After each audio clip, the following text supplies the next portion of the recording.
What's up? What's up? What's up, everybody? How are you all doing today?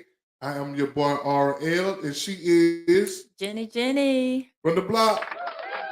Right, y'all. And welcome back to Overflow, the Everyday People Show. This is the only show with me, you, your mama, and cousin too. Get to come on and chop it up. This is the only show where if you are doing something small in a big way, you're welcome to come on and chop it up with your boy and your girl to let people know what you're doing. Today we got a lot. We got a lot to chop up today. We got a couple of topics that sometimes we think we talk we sometimes we talk about stuff and we get a little heated between Sure me do. me and her. Like, But it's good though. It's good heated. yeah.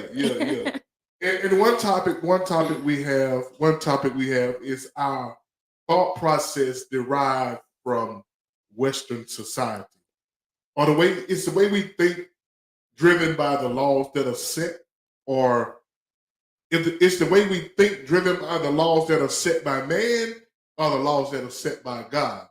Which which how are you driven? Are you driven by society laws? Your thought process. We're gonna get into it. Y'all find out more what we're talking about. And also cell phones.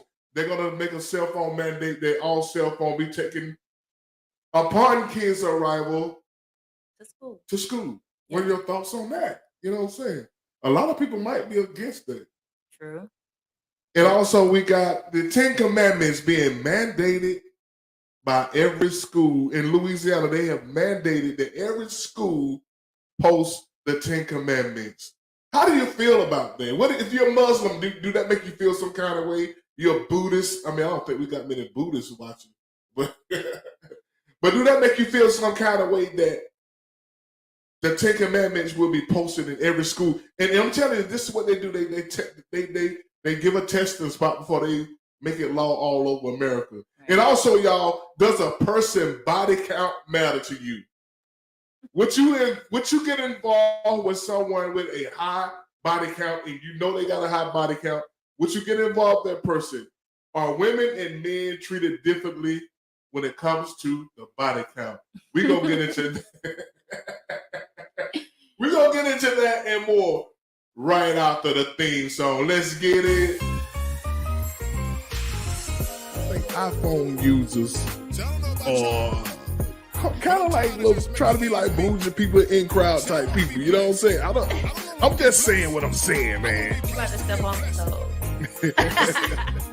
From the black women I see, they don't have that patience like that.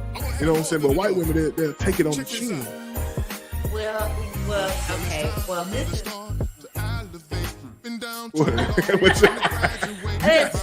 Any of y'all got the Trump Bible? Or the shoes. The man selling. The man. Let me tell you about Trump. One thing about Trump, he's a hustler, man. That boy Trump is a hustler. He will sell anything. A shoe, a stamp, a 3-cent lamp. He naked. He took everything from me. I went from a place of living a life like this to oatmeal cookies. No child born out of my loins will ever be born to poverty. That's what what I'm working on right now.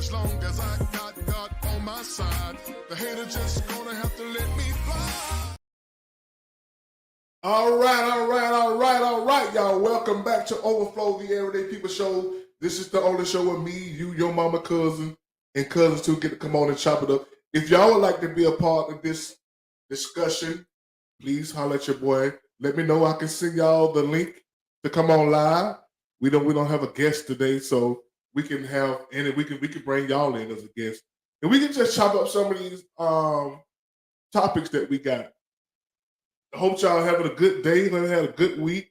Had a good Juneteenth this past week. And hopefully y'all are staying safe, man. Inside, man, in the AC, man, because this heat is on. It's devilish hot. The heat is on out there. How y'all dealing with this heat out here, man? How are y'all dealing with the heat? And let me know. Staying out of it. Yeah, that's one way you can deal with the heat, you know. Just stay out of it, man, because it's been in like the 90s. Mm-hmm. Like the middle to high 90s all week. Yep. long, and it's gonna be. I think it's gonna be like 99 to 100 tomorrow. Yes. So Close to it. yeah, and the heat getting to me. I'm kind of like getting a little cold coming on. Jenny been trying to nurse me back to health, keep me from getting real sick. So who all out there watching, man? Whew.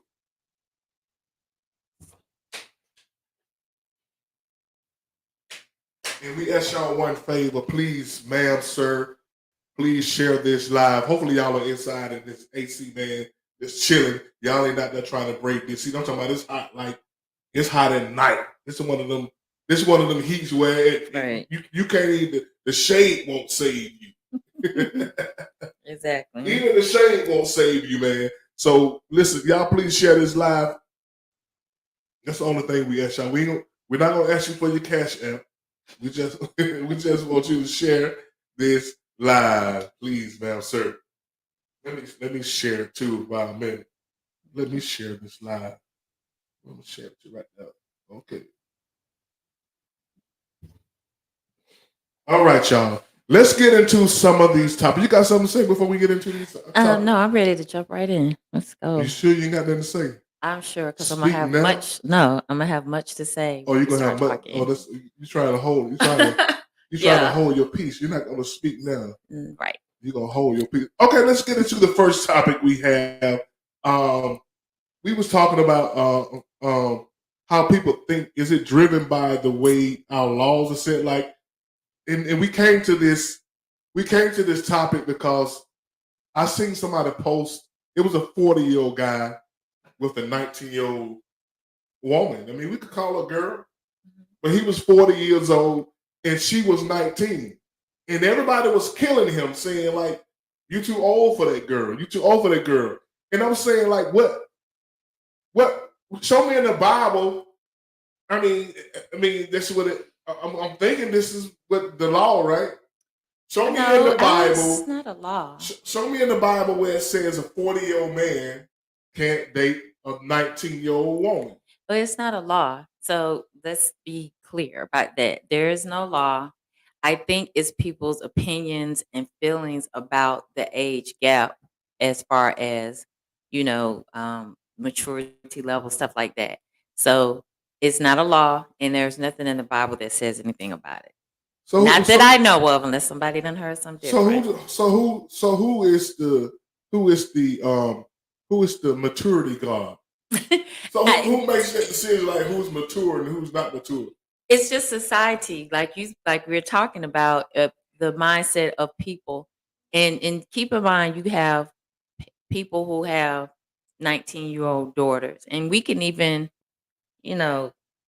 flip that and reverse it and say, if it was a younger man with an older woman. I think it's personal thoughts and opinions. I wouldn't say it's driven by society unless you want to compare it to other places like other countries and stuff like that. I think it is driven by Western society It probably law. is. Because if the law say you are too young to do this, you're too young to drink, you're too young to smoke cigarettes at 17. You got a cigarette age, you got an alcohol age, you got a consensual sexual age. Mm-hmm. Everything in America is driven by the age. True. And it is, there are some laws that are, delegated to, okay, you got to be this age to smoke tobacco or whatever. But I think the whole ideas are just coming from, maybe some of it, maybe, I guess, a morale thing. I wouldn't say it comes from, any type of laws, but I think it's just a mindset that's been created. And I feel that personally, I think when it comes down to the age gaps, if you want to talk about dating or something like that, I think that's based on just personal ideas. And I think if you look at other cultures or, I guess, countries, how they may do things, you could compare and say, well, what's the difference? Like, what is the difference if they can get married somewhere at 12, but here you have to be, what, 16? Is it 16? Is it 16? Or if you have to be consensual to have sex at 16, I don't think you can. I don't Maybe think, it's at 18. I think you have to be I need to do 17 research. to have consensual sex as a teen with an adult. So I don't think I don't know what's the marriage age for. I say it's 18. How young can someone get married? I think it's 18. Is it 18? I think so. I don't know what age. I think it has to be 17. I think you have to be 17 to get married. I'm not sure. If anybody knows how old you have to be to get married, get your boy up, man. It's 18 It's in most 18? states. It is. It's 18. I thought so. So you have to be 18 You to have get to be married. 18 in most states. It's not like every state, but most states. Yes, sir. So my point is the way we think is driven by the laws that are set. Like the only reason we shine down on older men dating younger women is because of the laws that are set, the consent age and all that. Yeah, and probably so. But like we was talking the other day, people can do whatever they want. But I think opinion wise, I think I'm sorry for laughing. What drives your opinion? That's my whole point. But like I was What's telling driving you, your opinion? but like I was telling you, if someone has a family member that they're concerned about or care about, like maybe a daughter, there may be a question like, well, why is he, with a 19-year-old when he can be with someone a little older? Because I guess 19 is that age where it is still at the last part of being a teenager. You're trying to, whether you're a guy or girl, you're trying to get yourself in a state of, okay, where do I go next after high school? And then you have this person that would be deemed a little bit more seasoned in life coming around. And, the question would be like, why you can't deal with somebody older that just, it doesn't have to be the same age, but I think it's just opinions and feelings about, I'm not saying that the 19-year-old wouldn't be mature, but it's more about, I guess, just the age gap in comparison as far as like, I get all that. does it make sense? But Because people can do whatever they want. But we always assume that the 40-year-old and this 19-year-old relationship was initiated by the 40-year-old. Well, no. I get it. We always assume that I get it. The oldest person initiated the relationship. And you're right, because a lot of times you'll have these 19-year-old guys hitting on women that are 40 and 50, and it happens all the time. So I don't think I'm saying it goes both ways when it comes down to if you want to say something about initiation, because so it's a lot of I don't know. I think today is just different than how it was when we were younger. What would you tell your daughter if she had? Your daughter is what? Your daughter's in her 20s though, so yeah, she could date an 80-year-old man. No. So what would you tell your daughter if she's 19? I would say, what is the future going to look like for you with somebody that old? Like some stuff, you just kind of do the math. It just makes sense. You have to think about where you want to go in life. And I think, of course, it's a personal decision if you're in that. But I think you have to still keep in mind that most people are going to think, on a whole group of thoughts of people. I think most people would kind of be like, wow, like, why would you want to be with somebody of that age? It's nothing against the person's age on either end, but it's like, no. You just said, why would you want to be with somebody? But it's factors. It's not there's something wrong with the 80-year-old person if they're with somebody much younger, but it's about like the whole bigger picture. Like where is this going to go? Is this what you really want long term? And what will come of that? I think people are thinking about the process of the years going by with maybe not so many years left for this older person. I'm not saying the person can't live to 10, 15 more years if they were 80, but I would not condone. At the rate these young boys are getting killed out here, you would think an older man gonna outlive. She'll have a better chance living a life with an old man than a young man, because young men they're dying like You know what I'm saying? Yeah, I do feel that we are, like you say, if a person is 21, why do they have to wait until they're 21 to drink? They really could, behind the law and sneak and drink and nobody would ever know. Yeah. And 21 comes and it's like you already had your first 5 or 6 drinks. That's all I was saying. Like the Western society, it makes us think that if a person is 18 or 19, we'll cuss them out that we see him with beer or some liquor. We'll say, "What the hell you doing with that beer or liquor?" You know what I'm saying? But he can be 17 and go fight. He can give his life up for the country at 17. And it's just the Western society has driven our thought process. And that's all I was saying. The Western society, it drives the way we think. Yeah. If we were in any other country, a lot of these older guys with younger women, that wouldn't even be an issue because, that's what they do. All of these guys who have different wives. But it's like here in America, it's a plethora of things. Like when you want to talk about how we move here.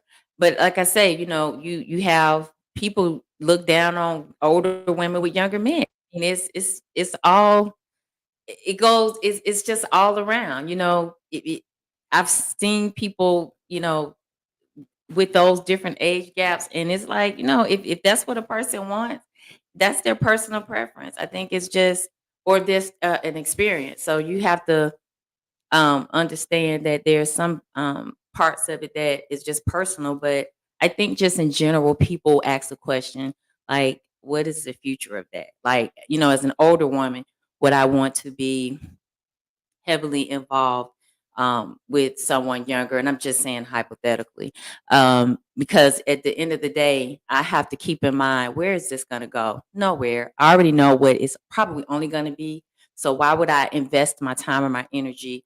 How can I put it? Giving myself to a person that I'm not going to have a future with, past just, maybe something physical or just some conversation. But nothing will grow beyond that, because it's just, you have to think about where that person is in their life at that youthful age and where you are. And when you're older, there's certain things that you want other than some fun experiences. You want stability. You want something that can grow. And you just don't want to spend your time and investing too much of your time in something that's not going to really have a long term, All right, good answer. That's a good answer. That's a good answer. That's a good Yeah. answer. That's a good answer right there. And that ain't gonna change a lot of people's mind. Of course it's not. Anybody, if y'all want to join us live, we don't have a guest today, so if y'all want to join us live, come chop it up on some of these topics. You're welcome to. We're gonna talk about what your thoughts on cell phones being taken from kids in school upon arrival, and we want to get y'all thoughts on the 10 Commandments. How do you feel about the 10 Commandments being mandated in schools, y'all? School is, well, we're going to talk more about it. And also, does the body count of someone matter to you? If someone has a high body count, and y'all know what body count means, like how many people they've been with in a lifetime. You know what I'm saying? If you know somebody, if you know they had a high body count, would you date that person? What you trying to get into something serious with that person? And does a man body count? Are man body counts viewed different from women body counts? Is it different? Are they viewed different? But right now we're gonna talk about, if y'all want to join, just hit me up and I'll just hit me up in the comment. I'll get y'all a link. Y'all come on, chop it up. And who all out there, man? Y'all say what's up, man. Don't come into the house without hollering at your boy, man and girl. Don't come into the house without hollering now. What's up? How y'all doing when y'all lit? Don't be trying to hide now. We want to hear from you. Your comments are more than welcome. Yes. Your comments are more than welcome. We would love for you all to share this live. Please, ma'am, sir, share this live. But anyway, y'all, I would like to know your thoughts on cell phones being taken from students upon arrival at school. And some districts already implemented this. let me play a video. Let me set it up with a video so y'all can see what I'm talking about. These a lot of schools are going to this. They're taking. I mean, a lot of parents might be mad about that though. This morning, we're looking into the growing no phone movement in schools. Up to 95% of teens own a cell phone, and kids can receive about 500 notifications a day. Let's watch Many of them this. during school hours, which understandably makes it hard for them to concentrate. Meg Oliver spoke to a social psychologist who calls this problem Let's go now. Don't start tripping on me. worse than vaping. And Meg takes us inside a school that decided to do something about it all. For students at Newburgh Free Academy in New York, the first assignment of the day, locking their phones in pouches made by the company Yonder for 7 hours, including lunch. It was a bit of a shock for some students when the policy was introduced 4 years ago. I was ready to start a petition, bring it to the principal, like, stop it real fast. But no one signed 17-year-old Tyson Hill's petition, and now he loves attending a phone-free school. Why is this approach better? I mean, coming from a school where it was banned, but it wasn't implemented, I was still using my phone. I was still on my phone. Here, students walk with their heads up in the hall, socialize and laugh in the lunchroom, and focus on what teachers like Dennis Marr are saying. That's the beauty of this. It's a game changer. Yes. It's night and day. I saw kids' faces again. According to the CDC, in the 10 years leading up to the pandemic, feelings of persistent sadness and hopelessness, as well as suicidal thoughts and behaviors, increased by about 40%, while test scores, especially in math for grades 4 and 8, saw the biggest decline on record. While there's debate on whether technology, including phones, deserves much of the blame for these trends, social psychologist Jonathan Haidt says it's the only explanation. So it wasn't the pandemic that did this to us. This was all starting in the early 2010s, and the only explanation anyone can offer for why this happened all over the world is the phones. Haidt is the author of The Coddling of the American Mind and started researching Gen Z in 2015 when cases of anxiety and depression started to rise. He says in 2010, most teenagers had flip phones they use for texting, a tool to help them connect in person. But between 2010 and 2015, smartphones changed the landscape, inundating people with notifications, group chats, and social media. Smartphones are basically kryptonite for learning. When children have a phone in their pocket, and most schools say you have to keep your phone in your pocket, you can't use it during class, which is like saying in a drug detox clinic, you can keep your heroin in your pocket, just don't shoot up. Don't shoot up. If kids have access to a phone, they will. Okay, that's that was a good analogy right there. Wow. So, what are your thoughts on kids' phone being taken away from them? I welcome that because it is a distraction. I think about us as adults. We have our phones and we're adults and we can't even go to restaurants without having our phones out on the table. So imagine a student who's young, that's something to get their attention easy. So as adults, we struggle. I don't know if you remember the judge that I think she resigned or stepped down because during a court case, she was on her phone. Yeah. Like she was on stuff that wasn't even important. Like she was making comments about how one of the guards looked, or she was on all kind of stuff that was not even had anything to do with the case. So imagine with adults not having discipline enough to stay off their phones when they need to, be focused, or just interact like at a restaurant. How much more will students not do well in school and be highly distracted if they have their phones? So I welcome the fact that they're doing this there. I agree with that too. I think they should have. It's long overdue. Mm-hmm. It's long overdue, and it has to be a part of kids' lack of learning because there's so much going on social media, man. Like it helps with the cyberbullying that they say they have a problem with. Kids texting each other on the phone while they're in school, and they're not really learning. They just Googling answers. Right. So learning and remembering is two different things. Right. Anybody can Google or answer. True. That's not learning. And I think the phones have. I think it's been a lot of cheating in school. Yeah, they're not really focused, and so it's an easy route to get answers for things that they need to study and research. Just being in the school system myself, even 5-year-olds have cell phones. They bring them. 5-year-old. Yeah, What they have them. What the hell, a 5-year-old? They have the the phone? they have the smartwatches. We have to take it from them because sometimes they'll be recording what's going on in the class. You'd be surprised. You'd be surprised the stuff we see. And I think most of this is coming from the parent. Mhm. Because at the age of 5, I'm not even thinking about giving my child a phone. That's the last thing on my mind is my child need a phone. So this is what I see with children that age, as far as what I've seen. When they have phones at that age, usually they're a kid who may have to after school go with the grandmother or something like that.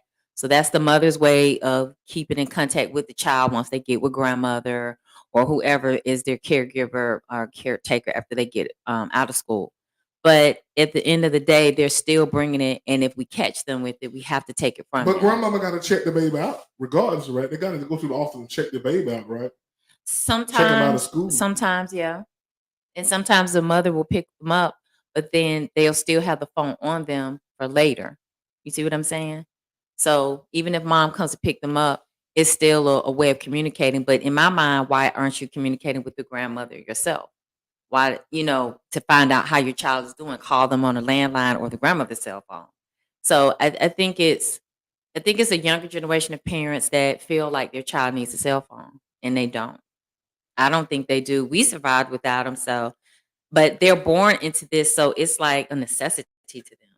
Yeah, it's like a part of what they do.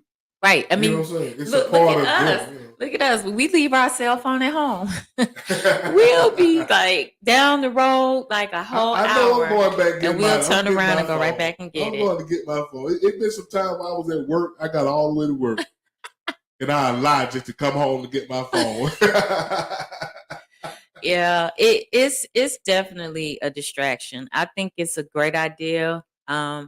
It cuts out all of the teachers having to go back and forth with the students about it. Like, give me the phone. You know what I'm saying? Like, you gotta Yeah. get involved, and then you gotta call the parent and say, hey, I took your child's cell phone. So if they have a law or they set it up where they come in turning their phones in, I think that's great. Because why does a parent need to talk to their child during the day? If there's an emergency, then they can always call the school. They can always email. If something happens, like where there's danger, if even if it's on the news, parents will get notified. There's a phone in the classroom. Yes, right? we have phones So in the there's no classroom. need for the kid to be No, making phone calls while they're in class. no. Yeah, so like I say, it's long overdue, and I can't wait till it takes over all the schools. But you're gonna always have those parents who feel like you're Controlling.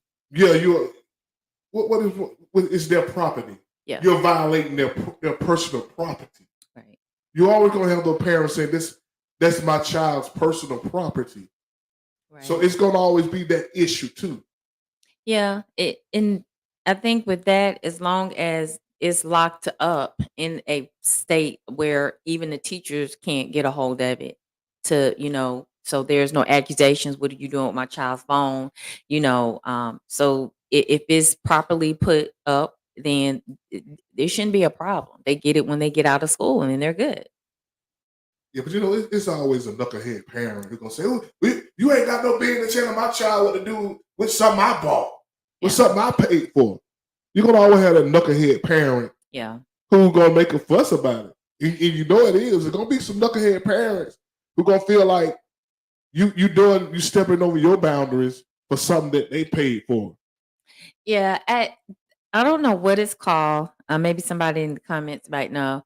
There is this thing where you can track a person, and we went on a field trip one time, and there was a kid. We could tell they were tracking.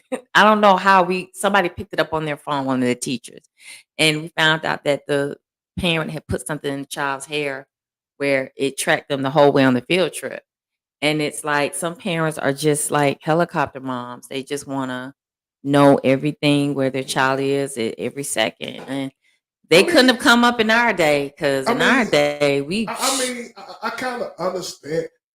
I kind of straddle the fence on that because I kind of understand. We live in a society now where there's a lot going on. True. You know what I'm saying? It's a lot going on. You know, so I guess parents are being they're being Extra, careful, or want to have like extra communicative. Like, gee, they just want to be able to they're being reach their proactive. child. What I'm trying to say, they're being proactive.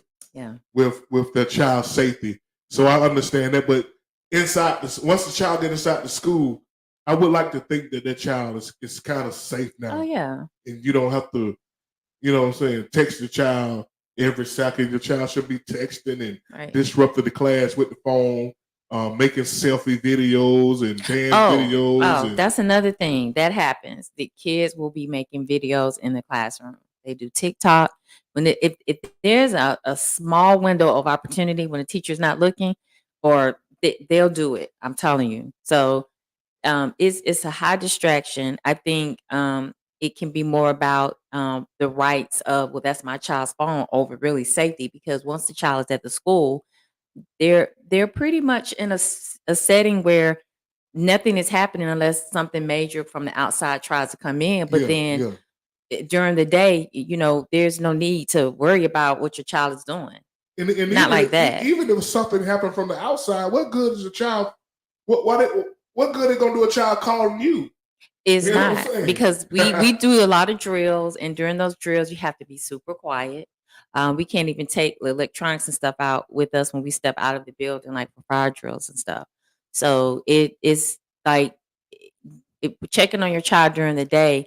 If a parent is really concerned, there's ways to communicate those things, those concerns, whether it's email. We have what we call like these little reminds messages where you can, it's almost like texting. And so there are ways to communicate. It's unnecessary, because while a child is at school during a test, what are you going to text them? How's your day going? I mean, you just find out at the end of the day, Did you get your lunch? Have you eaten yet? Yeah, we didn't grow up with it, and we survived very well. So we did. We did. But y'all, what are y'all thoughts on that? Are y'all okay with are y'all good with them taking the phones? Where the heck is the remote to the TV? What's up, Mr. Cass? How you doing, man? Yeah, that too. That too. Where you put the remote, boy? I'm gonna get you when you get out of school. Silly stuff like that. But what are y'all thoughts, though, man? I'm good with it. I'm good with it. Yeah, and I'll say this: the main reason. Let's forget about all the safety stuff. You just want to check in. It's a distraction to their learning. So if the test scores are going down, the students are not making good grades just on an everyday basis. You got to try to look into why. What is the distraction? Teachers are doing their job, and so there are things that can be distracting. But the cell phone, to me, would be the biggest distraction, outside of maybe behavior issues of other students and stuff like that. Yeah, because I know. Because as a grown man, we didn't supposed to have cell phones on the floor of my job. But I had my cell phone all the time, and I used to get busted all the time. Man. I done got rolled up so many times by cell phone. So I'm a grown man, so I know it's tough. I know it's tough to break away from that cell phone. I know kids. It's gonna be tough for them, because it's something they have gotten accustomed to doing, and it's gonna be tough, man. And they're gonna try to, and they're gonna be bringing like little knives to cut those little pouches open. Oh wow, man! They're gonna be cutting those little pouches open, man, so much, man. I'm telling you, they're gonna be cutting those little pouches open. So, what are y'all thoughts on that, man? But I'll also say this: on a socializing level, it just, I think it limits them to their ability to be social in a way that is healthy, because kids do mean stuff. They're texting mean things. And it's like you have to be able to look people in the face, talk to them, and not hide behind your phones. And you can have great conversations during lunch. Why? Because if you're in the lunchroom, you're eating probably and on the phone more than you're just chatting with your friends. And I just think it takes away from healthy socializing. I just think so. Well, as a teacher, I know you're glad. You Oh, of can't wait till course. this hits your county. Absolutely. I think it's a good thing, and I think parents will see down the line that it's going to be beneficial to everybody. All right, then. And we have another topic that, what do you think about this right here? What do y'all think about the Ten Commandments thing? What do y'all think? Thoughts on the Ten Commandments being mandated to be posted in every school in Louisiana? Let me let y'all hear the story. In case y'all haven't heard this yet, Louisiana has passed the law, the governor has passed the law that the Ten Commandments must be posted in every school, every state school. That means elementary, middle, high school, and college. If it's a state-run school, if the state funding it, they got We turn now to that new Louisiana law requiring the Ten Commandments to be displayed in every public school classroom. Will Reeve joins us with more about it and the expected legal challenges. Good morning, Will. Good morning, Rebecca. Whatever your knowledge of or adherence to the Ten Commandments, those ethical imperatives inherent to Judaism and Christianity, if you're in a Louisiana public school classroom, they're going to be up on the wall. That, according to a new Louisiana law requiring the Ten Commandments to be displayed in every public classroom in the state from kindergarten all the way through state-funded universities by the start of 2025. The commandments must be on a poster-sized display with, quote, easily readable font and include a 4-paragraph context statement detailing how the Ten Commandments were, quote, a prominent part of American public education for almost 3 centuries, according to the legislation drafted by the Louisiana GOP. Opponents say it's unconstitutional, that it's an egregious melding of church and state. Supporters say the purpose of the measure is not solely religious, that the Ten Commandments have historical significance. And Will, this is going to face immediate legal challenges. Yeah, that's exactly right, Rebecca. Previous efforts to require the Ten Commandments to be displayed in public schools have been shut down by the Supreme Court. Legislators this time around hope that any suit brought before the Supreme Court would be met more favorably by its conservative majority. Currently, similar bills have been proposed in Texas, Oklahoma, and Utah, but thus far, Louisiana is the only state to successfully turn such a bill into law. All right, something to watch. We'll see how it plays out. All right, y'all. What are y'all thoughts on the Ten Commandments being forced to have to be, it's being mandated to be displayed in every school? Are y'all okay with that at your school? I would like to know what Muslims and Buddhists think. You know, what my Pastor Tony, I know Tony, he's a pastor. What are your thoughts on that? And that's what I want to hear. I want to hear a lot of people who are Christian faith think of this. In me, with my Christian faith, I think it's offensive to me. Okay. To me, I think it's offensive that you think you could just post the Ten Commandments and everything ain't gonna be all right. You know what I'm saying? Because I wouldn't want nobody. I wouldn't want to force my beliefs on nobody else, and I wouldn't want the Muslim. If I had kids in the elementary, I wouldn't want Muslim doctrine posted as soon as they walk in the door. You big old Muslim, assalamu alaikum. You know what I'm saying? Yeah. And furthermore, I think it should be separate. This is the reason why they separated church and state, because the school is not a church. And so I'm against it, even though I'm a man of Christian faith. I'm a believer in Christ, but I am against them posting the Ten Commandments in every school. What say y'all? And what say you? Well, so I'll share some of what you're saying as far as like it's almost like it's in everybody's face when you have people of different religions in those settings.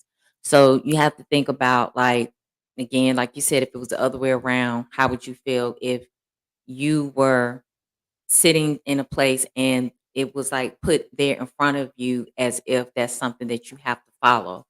Um, I think people are going to do what they're going to do, but I see what you're saying. It's just in your face, almost like trying to convince people to, um, I guess, be a Christian. But they were saying it's something about the historical piece that is why they're doing it. So I guess that's something to talk about as far as the historical part. Well, I didn't care nothing about the historical part when they was beating black folk to work for them. Oh, I agree. You know what I'm saying? I agree. they didn't. This is not about. This is and this is the game that Republicans play with Christians. Mm-hmm. They play a game with Christians to make them think they are Christian. Mm-hmm. This is a way to get vote. This is how they get Christians to vote for them. They give them some. They post the Ten Commandments. Oh, we got them now. Yeah, I look at it like this. All of just let's look at the Ten Commandments in itself. Okay, there are some things on there that are good to put. That's the laws anyway. You shouldn't steal. You shouldn't kill. Oh, the Ten Commandments is an awesome doctrine, right? And so and I've even made the case that the Ten Commandments is the only word that God really gave man. I've made that case that you read the whole Bible, there's only one thing that God actually wrote. You know what I'm saying? Physically wrote. Physically wrote, and that was the Ten Commandments. Yeah. So I love the Ten Commandments, but this is a country. This is not a church state. Right. And that's where my agreement is, because maybe if I had this conversation maybe about 10 years ago, I probably would have a different opinion. But I do agree that it's something that is it becomes a spiritual encounter to come to that faith, instead of you trying to put it in front of everybody on a poster as if to try to get people to be a Christian, which there's nothing wrong with that, because the point is for your religion, you want to recruit people. But I see the point of, if you have people of different faiths in those settings, how would we feel if we were sitting in a class, in college or something, and that's put in our face of like another religion, like Muslim or something like that. So I get it. And I would like to think what Muslim think, what the people of the Muslim faith think. And what if some of the Muslim doctrine was posted soon as the kids walk in? Mm-hmm. You have to, Yeah, I think people will have a problem with it. Yeah, people will have a problem with it. Yeah, I think so people of Christian faith would have a problem if Muslims did this. This is another thing. So I guess America is looked upon as a Christian nation, but it's so much hypocrisy here. You can't take that serious. You see what I'm saying? So whatever the Christian faith is for us, And that's something I disagree with. I don't think America was built on Christian faith. Well, we know with they say in God we trust, but they don't never say who God. That's true. You know what I'm saying? That's true. Right. They say, you know what I'm saying, one God. Who God are we talking about? They don't say Jesus. Right. They say God. Or they don't say the Most High, which is over all. And that's something people never got. People have never got that. When they read that minor, they say, in God we trust. They don't say in Jesus we trust. Right. See, it's a trick. It's a trick that they did. They included everybody just by saying God. Right. Because there are many gods. There's a Buddhist God. Yeah. The Muslims say they have a God. Right. Allah is a God. Right. You know what I'm saying?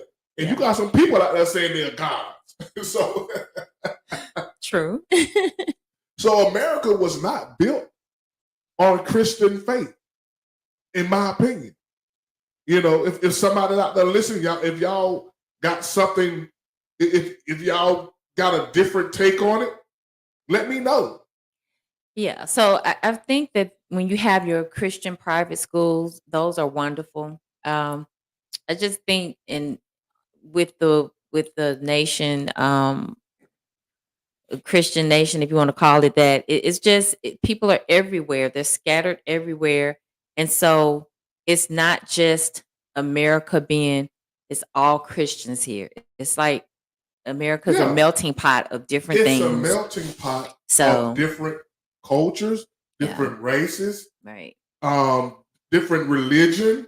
So what if the Muslims say, okay, well, y'all pay all the taxes then? Okay, all Christians pay taxes. I mean, they don't say, hell no, we paying all the taxes. You know what I'm saying? Right. And I'm finding this interesting is that the people that are making comments about it that have a problem with it are Christians themselves. Yeah, because the real Christians, Right. true Christians have a problem with it. The Christians who did this, they're out to get votes. They make this this is a political point that the white nationalists, the Christian nationalists. I don't know if you heard of the Christian nationalists. These people, they want everything, all the laws to be tailored to what they believe in, their religion. They want all the laws to be tailored to their religion. And that's fine. That's fine. The point is that you can't push it on people. And I think for us, we want that to bring people in and introducing those commandments, which brings about a sense of morale. Because of course, even as teachers, we'll take a piece of it without even trying to, and teach the students how to be honest, to not steal from each other. You know, we have incidents where if a child steals something out of another child's book bag, we'll have a little setup where we'll make a discussion about it, and we'll say, hey, we need to talk about this, and we'll let it be a part of like a lesson plan just to teach character.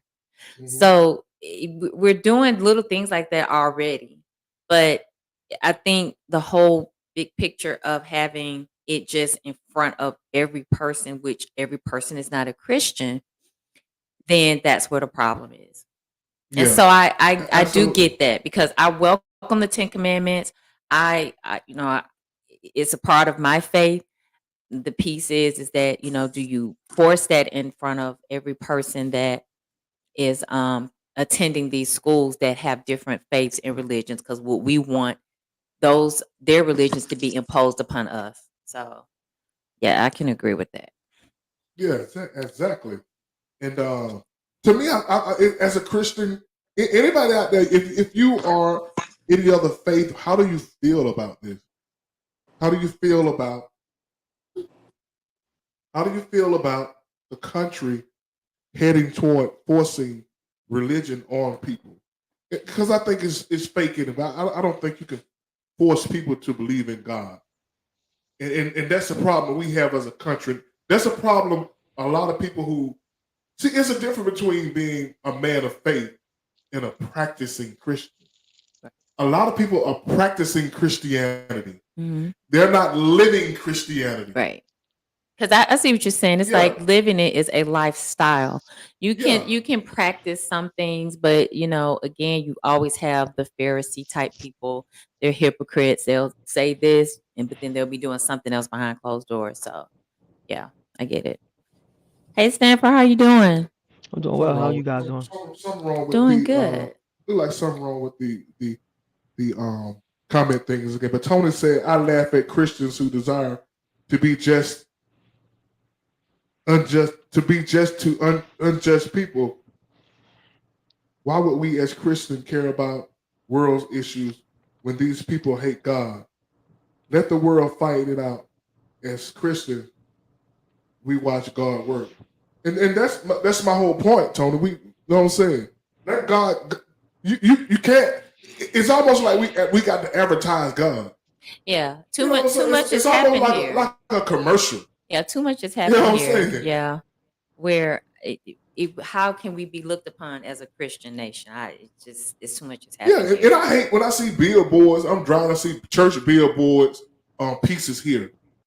Dude, this ain't no peace there with you.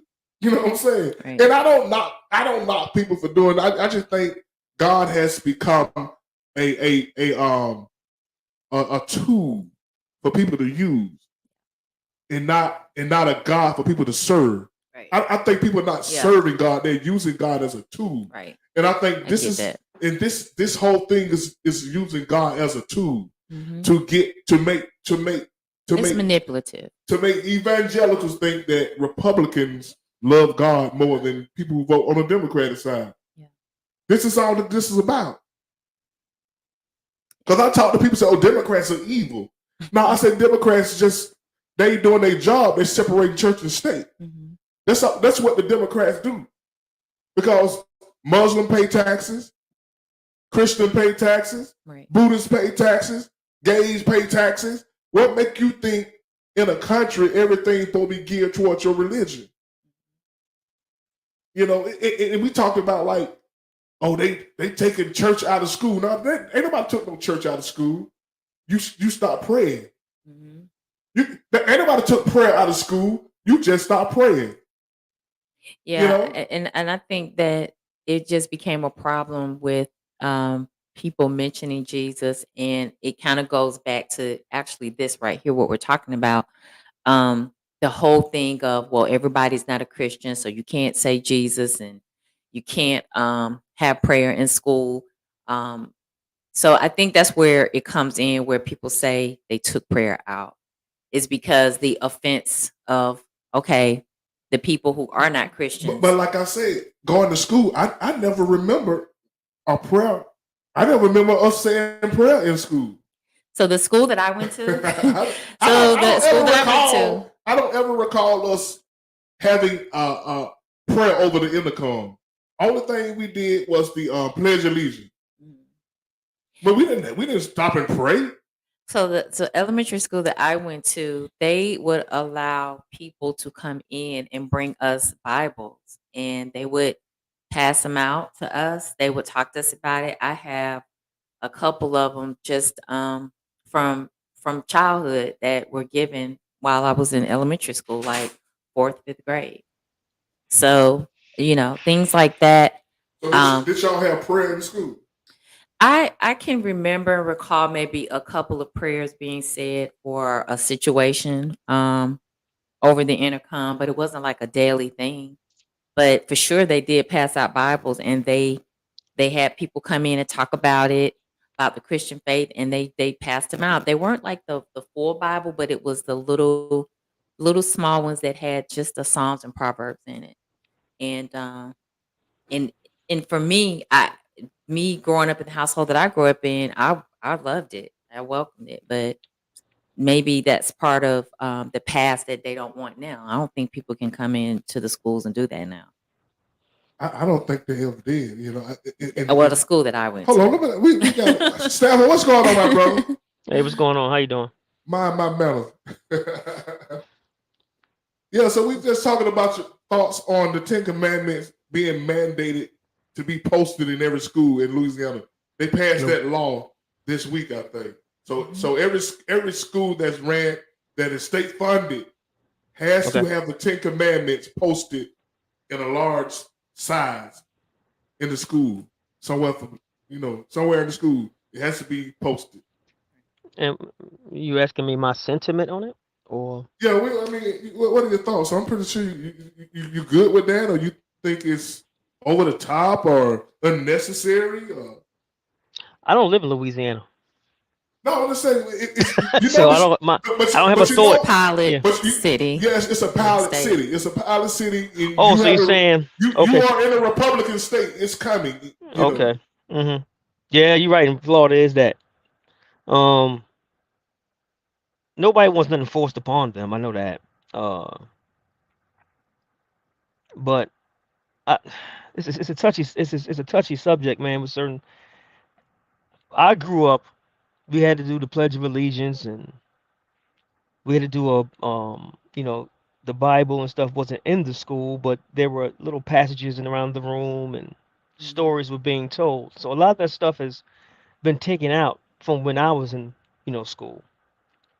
Okay, but if you look at the way the world is, everything seems to be somebody has a problem with something with almost everything now. Right. You have this one group is mad about this, and one group is mad about learning about, slavery and stuff. What they called it? critical race theory. Now we're Critical going race with the theory, yeah. religion. Yeah, then we're going with the religion. There's always going to be a problem somewhere with a certain amount of people. You're right. I didn't think of it as being the pilot state because you're right. I mean, if it's successful there, it's going to be successful everywhere. But I will say this: I've been around the world a couple of times, right? And I've been to a lot of these different countries. And for instance, if you go to certain Muslim, well, a lot of Muslim countries actually, if you go there, what you see there is what you're gonna get. It's in the schools. It's all over the streets. Hell, they even stop working at a certain time and a certain time of day, and they do a prayer there. Think about 4 or 5 o'clock, right? So it seemed like that in the Western world, we seem to be the only one who has to debate on whether or not God should be into our lives. But see, here's the thing. You mentioned, but see, the thing with the Muslim, they don't allow any other religions to be practiced in Muslim country. Well, it depends. Well, it depends on where you're at in the Muslim. It depends on which one you're talking about. Now, there's some that do, and then there's some, and it's a very small community of them. Yes, it is. But there's other practicing religions in different Muslim countries. I've seen them in Dubai myself. You know, so Well, the Dubai is a more modern. I know it's UAE. It's a more modern. Yeah, it's a more modern Muslim state. Well, I've seen it. It's not a Turkey or Iran, Iraq type thing. But I've seen it. But I've also seen it in the Sudan too. You get what I'm saying? So it does happen, but it doesn't mean that it's a big thing, like it's an ongoing thing. It doesn't mean that. It just means that it does happen there. So to say that another religion is not practiced in a Muslim country is not 100% accurate. But for the most part, in most of the Muslim countries, you know, you're probably almost everybody's going to be there is going to be Muslim. You know what I'm saying? So the I mean, hell, look at Israel. You know, you got 3 different ones. What you got? You got the Hebrews, I mean Israel, the Jewish, Christianity, and you have the Muslims. They all going to the same place, and they have their little different times in doing so, right? Like I said, man, we the only ones. It seems like in the West that has a problem with every damn thing, man. Yeah. And it's shameful in a way because we're never satisfied. Yeah, I think with like I said, for myself as a Christian, I have no problem with the Ten Commandments. I think the problem is going to be with the people who are not Christians. They're going to fight it. So we're going to see a lot of issues down the line with people who don't believe, like atheists, people who are like of different, of course, faiths, like the Muslims. They're gonna have a problem with it. So Christians, it's like we better be ready for it, because they are going to have a problem with it. I think that the problem. I don't think they're gonna have a problem with it. You know what they're gonna do? They're gonna request to post theirs up. They're gonna request to post their doctrine up, and then the Christians gonna have a problem with it, because the Muslims gonna want to post some of their doctrine. The Buddhists gonna want to post some of their doctrine. But see, that's the problem. Then the atheists gonna want to post some of their doctrine, whatever their doctrine is. You know. Well, see, maybe that's the problem here with us in America. Like we have the right to post the things that we believe in with our faith, but then if another religion does that, then we would have a problem with it. And I think that's where it's an issue. Well, America was kind of created for people with different faith to come worship their own faith without any persecution. In America, you can be a Buddhist in America and don't be persecuted. You can be a atheist and don't be persecuted. You can be a Muslim and not be persecuted. You have protection under the law, right? You can be Christian. All religions are protected under the law. You mean in modern times, because that's not how it started. I'll tell you that, right? Yeah, I'm talking about now. I'm talking. You know, the separating church and state, the separation of church and state. They did that for a reason, because they didn't want one religion to think that their theology was the right one. You know what I'm saying? You know how Christians is. We believe what we believe, and they believe what they believe. You know what I'm saying? And I think we get caught up in the want to we want to be we want to advertise God. You can't advertise God. God is you can't speak for God. He God all by himself. We have to display God through ourselves. We can't force people to be a Christian because you read a Bible. That don't make you a Christian. Because that don't make you a man of faith because you know how to read a Bible. I'm curious as to who's going to be more offended, Christians who we talked about earlier, or people of other faiths. I'm curious to see how that's going to look down the line. Say it again, though. I'm curious to see how it's going to look down the line with who's really going to be offended the most, because it seemed like right now it's us. And when I say us, I don't mean me per se, as like I have a problem with it being posted. I'm not saying that. I'm saying people who feel that it's going to offend other people.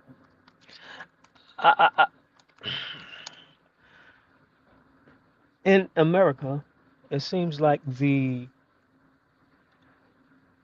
I think the people that's going to be offended are the people who don't believe in the God thing, don't believe in God the most. Mm-hmm. It's not going to be the Muslims. It's not going to be.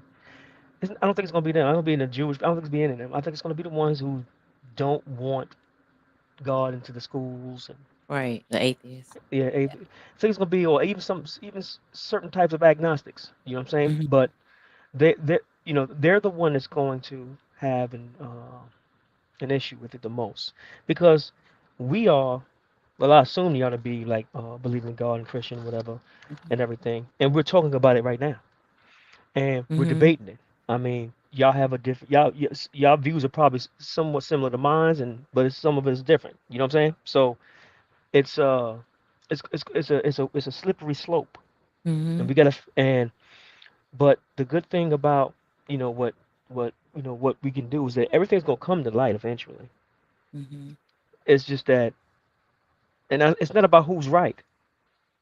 To me, it's more about when you at them crossroads, you have to decide on where you want to go. And that's just how I see it. You know what I'm saying? And it's up to you. That's what free will is about. So if they don't do that, I think we're gonna continue to be arguing over that. We're the ones gonna argue the most about it. We got people in the United States that will sit there on one hand and say, "I believe in these Christian values and stuff like that," Mm-hmm. and they believe in these Christian values, and they are, how can I put it? And I don't believe in this, and they nitpick what they want to believe, right, from the Bible, Mm-hmm. and use this, and then you got and them same people will say, "No, I don't want that inside my school,"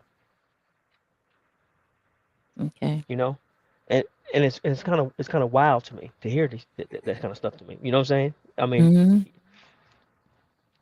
we're going to I never learn to live think together. So I think just because you're a Christian, you still have to respect other people. That's what being a Christian is about: respecting other people.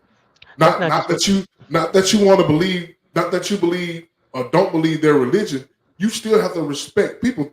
This not even really about religion. This is about a country.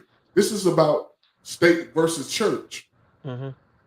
You know, we won't let you bring your church we won't let the Muslim bring their theology in Well, schools. So why are we taking our theology in well, school? It's a well, reason why we have churches. well, That's they where you have. teach your theology. Well, they have their they have what church theology is also a subject in college, right? And you also being taught these paganistic type things that's also in reference to the Bible too in our schools, correct? Mm-hmm. Right. You learn about Christmas. We know that Jesus Christ wasn't born on December 25th, but they Right. teach it, and they say that in Right. schools too, don't they? Right. So it's a double-edged sword, Robert. I mean, That's you, true, because we every year during the holidays, we teach every religion of how mhm, Christmas is celebrated around the world. that's right. And we sit there and we get these days off from school because of religion. It'd be Mhm. asinine to sit there and think that they don't teach it in school. Just because they don't Right. say the words, just because they don't label a class, a course, the Christian course, doesn't mean they're not teaching it. Right. You know what I'm saying? So if people believe that, then we all live in a damn lie. Tony said, why do Yeah. we have to respect people who don't respect God? LOL. The same reason, This the is same wild. reason why The same reason why they say when God, because God. I'm gonna tell you why. Because I think Tony, I think God requires us to respect other people and love other people. God want us to love other people. We can't draw people to God if we don't respect them. If you don't respect me, Tony, if you don't respect me, you'll never draw me in as a friend. You'll never make me think that what you are about is worth being about. You know what I'm saying? So you have to respect other people. Yeah. The same reason why God said it was, to love thy enemy, right? Why would I love my enemy? Mhm. He does tell you to do that, though, doesn't he? Yeah. In respecting doesn't mean you agree with Yeah, what it you doesn't mean. believe in. You just That's right. saying, hey, as I have a right to believe what I believe, then so do you. Exactly. And Exactly. so, yeah. Exactly. That's So I 100% get correct. that. Yeah. But I'll tell you like this, most people, the person is what determines somewhat how they believe. If you are a violent person, you're gonna have a violent God in a way. You understand what I'm trying to say? You Mm-hmm. know, if you are more of a spiritual person, then your God's gonna be more spiritual. That becomes within you. That's what I'm trying to say. Not to say that that's what God is, but what I'm saying is that you live according to what doctrine that you believe and interpret the way you want to interpret it. So you tend to act that way. So it's up to you. I mean, can't nobody tell me how I should feel about God, Right. and I'm not gonna tell nobody else. That's they across the bell, for lack of a better Mm-hmm. term. So how would you feel about the Quran being displayed at your kid's school? I'm not worried about that because this is a Christian country, and No, so it's not. I disagree. I think this is far from a Christian country, man. you misunderstand. What I'm saying is, I should have said. I should they have said. I pretend should to have be said. Christian. So that's what I It's not a said Christian earlier. country, man. It's we are pretty much a Christian nation, as they would say, but Yeah, we don't I should have put practice I should have put quotations. What document? What Yeah. document states that this is a Christian country? What but document we states don't that? we don't It's on our money, man. I know that. Huh? It's on our money. Yeah, the word God is on your money. Yeah. The word Jesus is not on your money. The word No. God is on your money. See, that's where they get us. They put God out there, and we think they talking about our God. Who God is you talking about? Are you talking about Jesus? It don't say in Jesus we trust. It say in God. Allah is a God. The Buddhist has a God. Every religion has a God. Yeah, but I'm not gonna go into almost every there's no such thing as the Muslim belt. It's the Bible belt, isn't it? Mm-hmm. Yeah, but Did you hear what I said? Okay. Did you hear what I said? Do you understand what I'm saying? What legal doctrine is that in? That's a made up name that they made. The Bible Belt is just something they made up, man. We was just talking like about the hood. Just like we talking, made the hood. You know what I'm saying? we was talking about the essence of what the country is. We know that this is more of a Christian country than anything else. But this Christian has behaved way far than this Christian has never this country has never behaved as Christians should behave. That's true. So how can you say this is a Christian country? Okay, this country so now has been so much we've been labeled. We're talking about two different. Yeah, we're talking about two different things, Robin. Right. You said this is a Christian country. I'm telling you, this is labeled not a Christian country. No. We're labeled as a Christian. That's what I'm trying. Labeled by a Christian. But we are by far nowhere near living the lifestyle of what Christianity represents. So what makes you a Christian? You're saying if I say I'm a Christian, I'm a Christian. Well, you can say it, but people will know by how you move. You see what I'm saying? Exactly. And how has this country moved? Let me ask you this then. But that means you got people looking at Trump like he's the Messiah. Because Trump went to church and they think he's the Messiah. I don't know. He's a Christian because he stepped in the church. Yeah. Well, that's when we have been bamboozled to think that America is a Christian country when it has never behaved in a God-like way. It has never behaved in a Christ-like way. And that's true. That is very true. Here it's not presented as a Christian nation, but it's labeled that way. So let me ask you this. Whose team are you on? LOL. It's not your job to argue for sinners. I'm not arguing. Tony, we're all sinners. And that's the arrogance a lot of us have as Christians. We have got to the point that we have made it. We are all sinners. So let me say this. Go ahead. So we all sin sometimes. Whether we're trying to or not, it could be something we say, a thought. Don't laugh. Listen to me. You say we sin sometimes. Listen, because I'm going somewhere with it. So whether it's a bad thought or a word, something we do, even a bad feeling, but we are. I would not call myself a sinner, and then I'm not saying I don't have sin in my life somewhere, a little here, a little there. But the point is, I'm not a practicing sinner. Like I don't. You gotta hear what I'm saying. Okay, I'm learning every day to be better. That's a part of the walk for any probably religion. I don't think there's nobody that's perfect. You're striving for it. Your lifestyle as a Christian should be you are practicing becoming better and better every day, and you really don't arrive until you dead. But you're practicing it. You're practicing getting better and better. So no, you can't say I'm 80 years old, I've arrived. It's like you're striving for perfection. There's a scripture that talks about you're striving for perfection. So if you're striving for it, the stuff that I used to do 10 years ago, I don't do now, because over time I've gotten better, because it's a practice of getting better. But it's not about how does in the Bible, how does God view us all? Well, we're sinners saved by grace, okay? But we're sinners, but you're saved. But you're saved by grace to become saints, and there's nothing wrong with saying that. And how is it? Just don't he view us as filthy what? He said no. He says no. He says our righteousness is as filthy rags, but our righteousness through Christ is what gives us the grace to become better through His shed blood. So we get grace to get better. We don't get cut down like they did in the Old Testament, where you did something wrong, you got struck down. Our righteousness is as filthy rags. Our righteousness, basically what they're saying, you can never be clean. You can never be clean.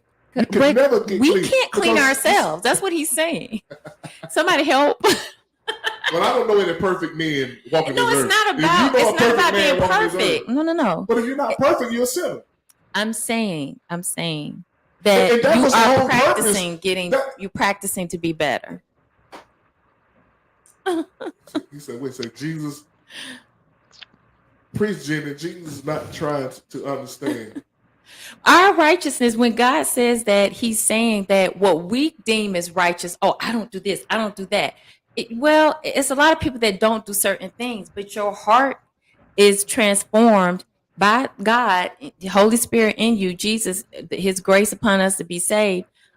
We become more spiritually drawn to doing the right things. So therefore, where we used to do stuff and had no conscience about it and be, like, hey, la la la, we don't care. We have a conscience now. Even if we do mess up, we have a conscience. So we're constantly practicing. So you don't arrive until you get to the very end. So that's where you can't say, I'm a saint, but you're practicing to become a saint so that you can get there when you get to the last leg of your life. Like you don't.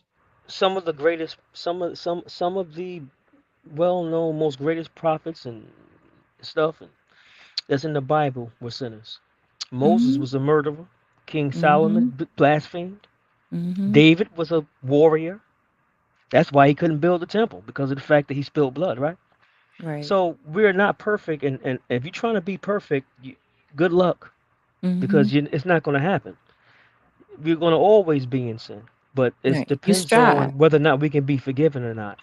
And then I think what the problem I think that you're having, Stafford, is the fact that if a Christian or somebody of some type of religious faith try to somewhat judge you, you tend to throw the same talking points about, well, you're not perfect. That still doesn't excuse the fact that what you did was wrong. It just means that, I can point something out, and doesn't mean I'm pointing the finger at you, but I can also point out something that's not correct either. You understand what I'm saying? Just because I'm not perfect doesn't mean I cannot point out somebody else's imperfections. It doesn't mean I'm judging them either. Because sometimes you might need to hear some of that. Why don't you display your imperfections? They display it every day. Every day listen. If you are a sinner, let us me know ask you that what question. you're doing. Let me ask you What are you doing? What sins are you committing? Every day that I wake up, I've sinned somewhere. Okay? I'm not afraid to say that. Yeah, we A all sin do. could be a sin. Listen, what I'm saying. What's your point for pointing out somebody else's sin? If you won't be That's sinning? not. No, that's What's not the what. point? No, I'm not. No. I'm not. I don't. In this way, in this the arrogance of some Christians out here. Let me ask this. They think they go to church every day. They read the Bible. They I'm not saying. arrived. I'm not saying. You will never arrive. You will always be a filthy rag, man. Let me ask you this. This is what I mean by pointing out. This is what we are here by God's grace and His mercies. Right. His grace and His mercy keeps us. It's nothing we doing. It's His grace and mercy, man. So when you're filled with the Spirit of God, though, you become you desire to do the will of God, which is the things that keep peace on the earth, peace in your family, whatever space the world God give you. The Holy Spirit moves you, and you have a heart to want to do what's right, even though you still may mess up sometimes. But you definitely are not going to continue being the way that you were. Because think about Paul. When he was Saul, he was whatever he was. He was a murderer, stuff like that. But thinking he was doing God's will. But when he became Paul and he started living to do the will of God, that put him in a different place where he was no longer practicing all of the sin that he was. It didn't mean he was perfect as Paul, but he still came from a dark place to constantly growing and growing to be the person that he ultimately died in, which is in Christ. When I said that when you pointing out somebody's sins, I'm not talking about walking around here saying, "Ooh, you did that." No, I'm not talking about. I'm talking about in society. Period. If a man rapes a child, and I point that out, am I a bad person? You understand? That's pointing out a sin, isn't it? If a child is running around being disrespectful to his parents, and that parent chastises it, that's a sin too. Am I pointing them out? No, I'm correcting it. That's what I'm trying to say to you. I'm not talking about running around here judging people. I'm not talking about any of that. Because that's wrong. What you're saying is you're judging the behavior. You're not judging the person, because we don't know the ending of anybody's life. So a person can, do something wrong, and we all know people that we know and love that has done something wrong. But because we know them, we'll say, "Oh, they were in a bad season in their life. They would have never done this." So it's not that you're judging the person; you're just judging the behavior. And you can say to rape somebody is wrong. It doesn't mean you're judging the person, their totality of who they are, because that's not our place to do that. Unless God give us that right, that's not our place. But God But we can judge the behavior too, so yeah. Right. We can judge the behavior. I'll tell anybody that you can judge the behavior and say that's wrong. Because we do it all the time. We do it without even thinking about it. We be watching the news and we'd be like, "Oh, they was wrong for that." You know what I'm saying? We do it all the time. If you was my brother or something like that, blood brother or something like that, and I know, you punch somebody in the face for no reason, and I've seen this and everything, I'm going to say, "Man, what you do that for? That's, it's messed up. That's wrong." I'm not judging him. He's wrong. You understand what I'm saying? Doesn't mean I'm going to stop loving you. Doesn't mean any of that. It just means that I point out a behavior in which you should not have been engaged in. It doesn't mean I'm judging you. But I am trying to correct you, though. What I would say, brother, I'm praying for you.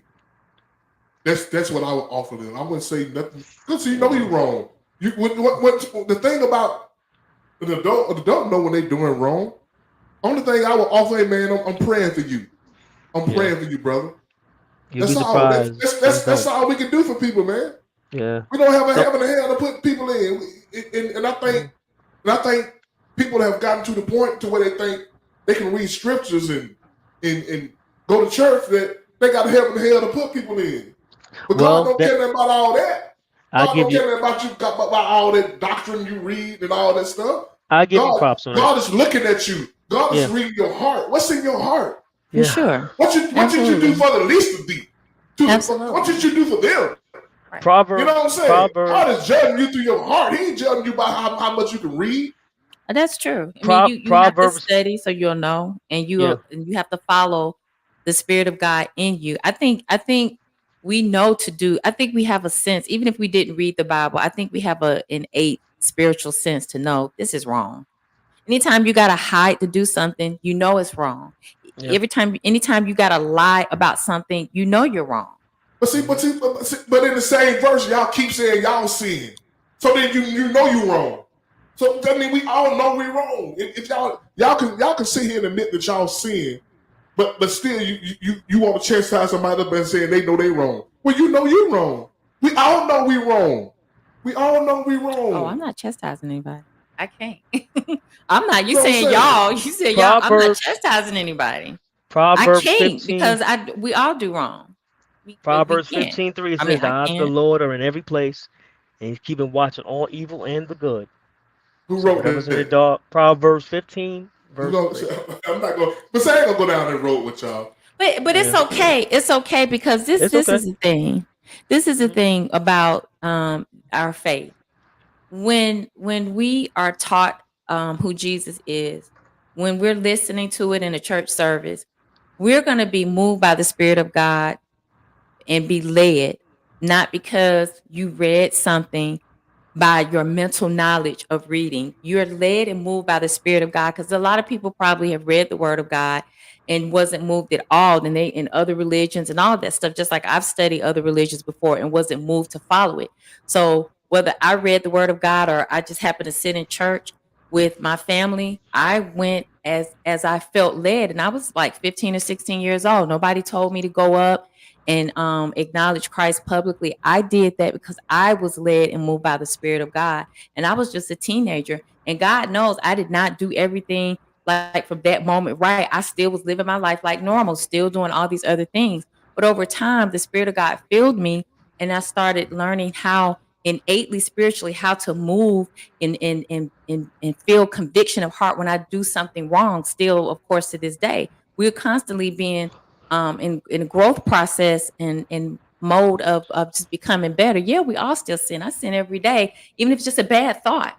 So it's not about saying that we don't sin. It's more about you just become more aware spiritually of how you need to be better to the people around you, to be better in the space of world that you're given, because you want to leave the world in a better state than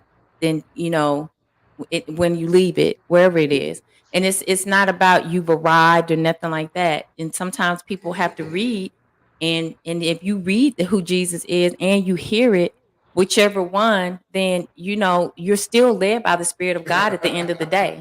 You're still led. Look at Tony, something else, man. Tony, that's my dude.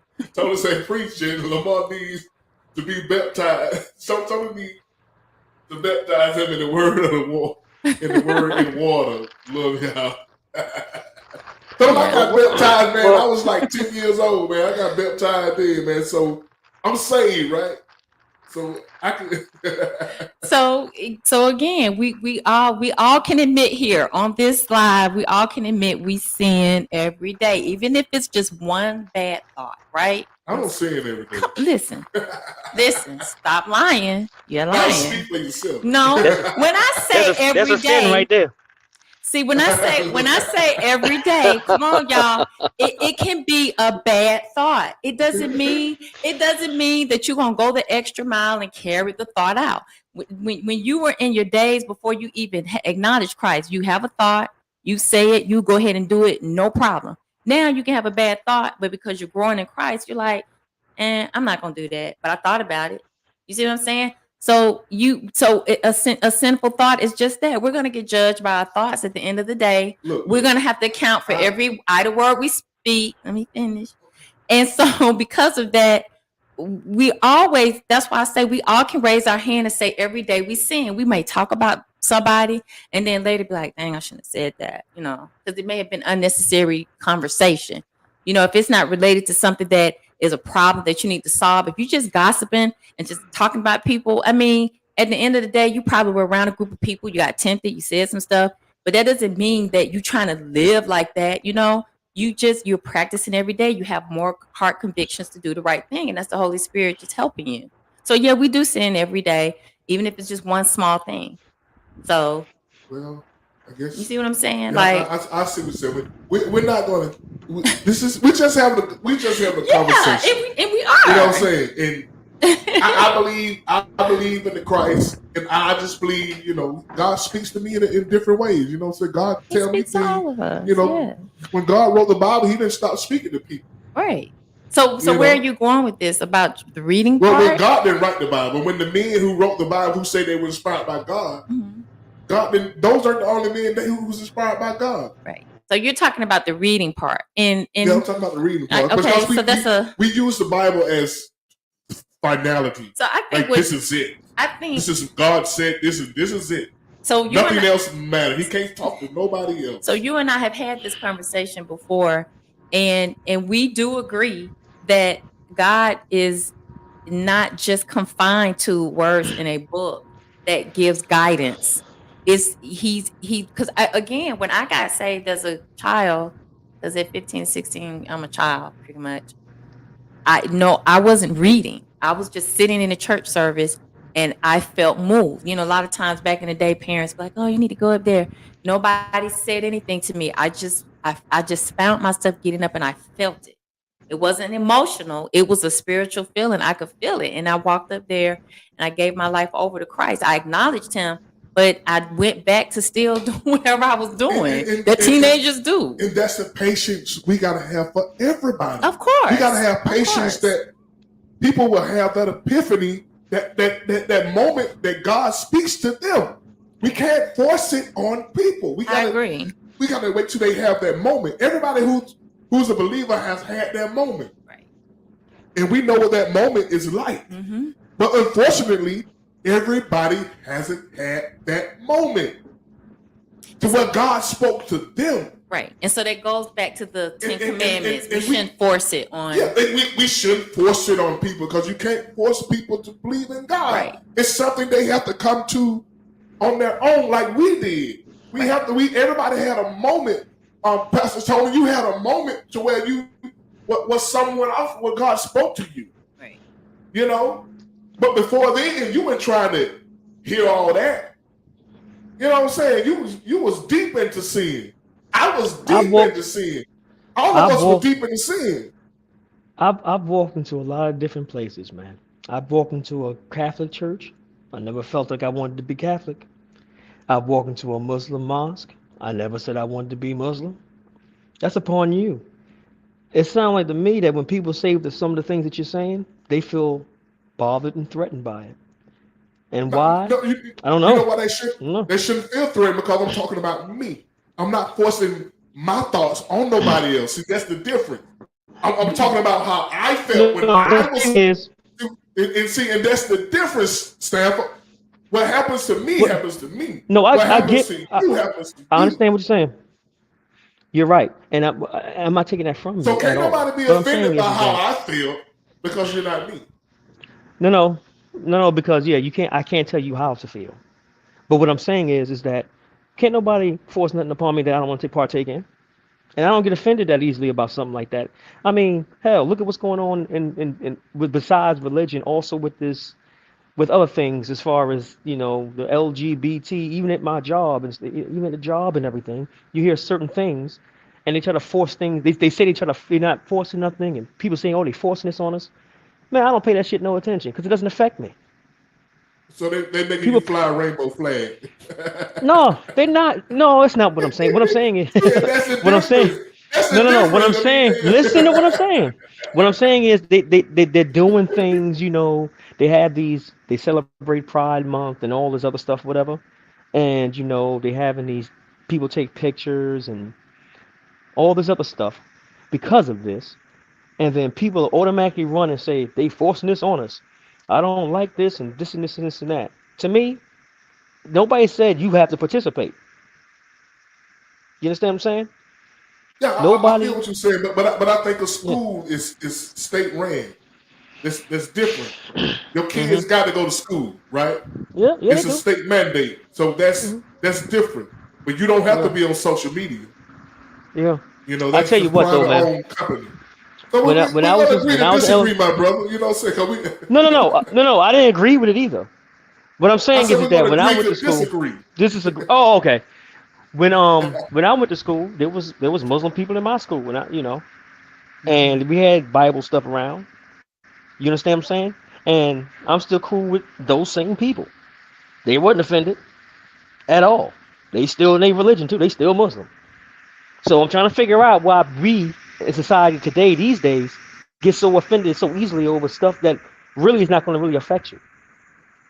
If you And so see, strong in your this is something. Oh, I'm sorry. Go ahead. no, go ahead, go ahead, go ahead. This is something that I see where I'm at. If we have particular things happening that are religious based, when it comes down to holidays and things like that, students who don't believe in that, they are exempt and they can actually leave the classroom. So they don't have to partake in it because we give them the grace to step out. We will have the students maybe go to another room.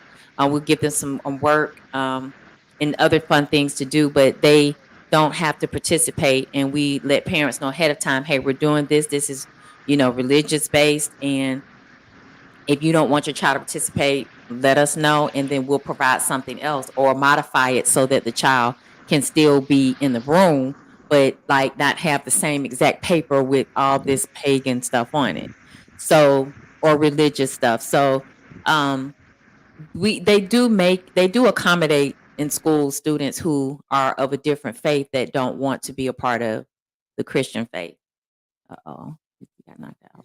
So we do provide that where students don't have to be, they don't have, it's not forced upon them. They do have the right to, as parents, have their child not be in it. So y'all, I'm reading y'all comments, but they're not coming up on the screen, so I can't post them. So I see Margaret Stafford. That sound like my mama right now. She says, since you will live what you believe, it's important to be certain what you believe is. It's true. And Pastor Tony, man, we're gonna come visit your church, man. Maybe you can turn me around. Pastor Tony, man, send me, text me your the address of your church in the time the service is. Me and Jenny gonna come by there, man. Yeah. and christen your church. We gonna come say a prayer over you. Oh my goodness. This was a good discussion though. And I think it's something to say though when you have the Christians complaining right now or people who, are voicing their opinions about it. I haven't yet heard anybody from another religion say anything. So, Send me your address in the time of service. yeah. On my phone. And you could post it here. A lot of people on here probably want to go to church. And I've been trying to get back in. I'm not opposed to church. I haven't been to church in a long time. Yeah, me too. Yeah. Yeah, it's been a while for me too. But yeah, I think it goes to what your feelings are about, just it being imposed on people. But I Yeah, think I'm a believer. I just don't Right. think that's how you draw men to God by forcing stuff on them. It has to come through us. We have to be the beacon. We have to be the light. The light has to shine through us. When people walk up to you and say, "Wow, man, how you know what I'm saying? Yeah. What's your religion?" And then the doors open up. But once we start telling people how bad of a person they are because they haven't found Christ yet, and it took us a moment to have that moment to where Sure. we found Christ. Of course, our parents took us to church, but we was in there playing and goofing off in church. We weren't thinking about no church. We was forced to go to church. I will say this though. I will say this on a positive note. Not that this was a negative conversation, because it wasn't. It was a productive conversation, and I think everybody made some powerful statements. If you put the Ten Commandments on the wall, it will pique some kids' interest because they're going to ask, "What is this?" And in that will start a process of them being may be led to Christ. Because I've had kids at 5 and 6 say they don't go to church, they've never been to church. But then there are some that they'll say hallelujah, praise the Lord. They pray over their snacks, like they'll grab a group of their little friends at their table and they'll be like, no, let's pray over our snack. And there's nothing that we do. We don't tell them to do that. They do it on their own. So there's a difference. You have a group of kids that don't go to church. They don't get it because their parents don't take them. You have a group that do. So the ones that don't, maybe it'll pique their interest. And I guess that's a positive side of it for newer people trying to find out who God is if in Christ, if they don't know already. The point of it being, like you say, just pushed upon all people, I get it. But I think that it's still interesting that people are not complaining yet that are not Christians. So we'll have to see how that's going to go. They already got lawsuits. They already started lawsuits against this. Oh, I know it's coming, but I hadn't heard They it already yet. filed lawsuits against this. Okay. You know, and you saying kids gonna want to know about what it's about. You know. Well, they're gonna ask. They're curious. I mean, I know on the level of where I work with the students, they're curious at that age, at 5 and 6. They want to know. So now you got to teach them about the Bible and mathematics. Thou shalt not have no other God before me. Mm-hmm.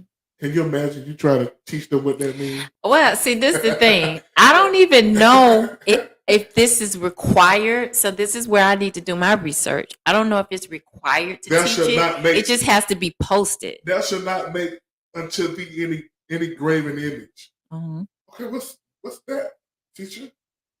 You know, thou shalt not take thy name, the name thy Lord God in vain. What's in vain? This is way beyond. You know what that means. If people just yell out. We know. Yeah. But see, now you have turned the school into the church because now you are teaching the Bible. But this is the thing. I don't know. You walk right into that. So my thing is, and because I'm not real knowledgeable about what is the Sabbath? The things. What is the Sabbath? And why should I keep it holy? Can you explain that to a 6-year-old? Well, that's if they ask. Tell me how. Okay, I'm a 6-year-old. Mrs. Freeman, what is the Sabbath and how can I keep it holy? What is holy? Okay, I'm listening, Mrs. Freeman. I'm just gonna say what I know. If they ask, I'd say it. I'll tell them. What? A parent will have to have a problem and send a note in saying, "Don't you dare explain the 10 Commandments to my child." But the thing about it is, I don't think it has to be taught. I think it just has to be posted. Now, I could be wrong. Now, honor thy mother and thy father. They might understand honor thy mother and thy father. Of course. Thou shalt not kill. I don't think they planning on killing nobody soon. You know.